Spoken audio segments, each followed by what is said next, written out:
Erase the hate. Today, a strong message condemning what local Spokane leaders are calling hate speech and racism on display. The head of the Spokane NAACP chapter says that the flyers are meant to instill fear, and he considers them a form of domestic terrorism. KHQ local news reporter Andrea Olson is where one of the flyers was posted in downtown Spokane. Andrea?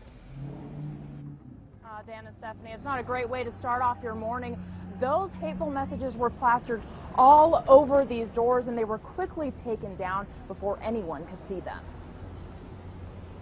Domestic terrorism in its rawest form. It's becoming a new norm for Spokane, and that's sad. Phil Tyler says this is happening too often now. First it was the Martin Luther King Jr. Center, then the Spokane GOP office, and now the community building that holds meetings for the NAACP and houses the Center for Justice.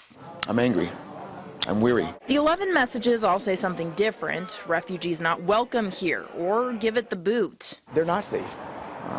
Any person of color in the community right now is not safe. Familiar messages that have been plastered all around Monroe and Riverside Avenue back in February that makes people shake their heads. Iconography that's meant to intimidate, instill fear. You'll notice that the paper is a little crumpled too if you look closely.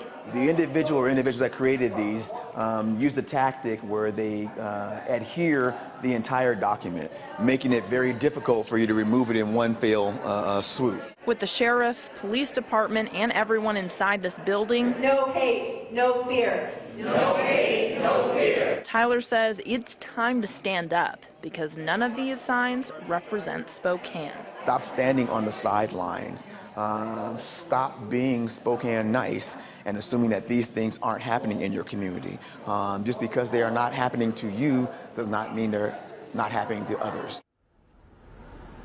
Now, I also learned that similar flyers were posted on the Spokane County Democratic headquarters this morning. They reported it to police, and now police are investigating. Reporting at the community building tonight, Andrea Olson, KHQ Local News. Andrea, thank you. Some of these flyers have a link to a website called the Daily Stormer. The site's owner and founder is 32-year-old Andrew Anglin of Worthington, Ohio. He has been portrayed in previous reports as a neo-Nazi who openly supports the idea of white ethnic supremacy. We've also posted statements condemning the flyers from local leaders on KHQ.com.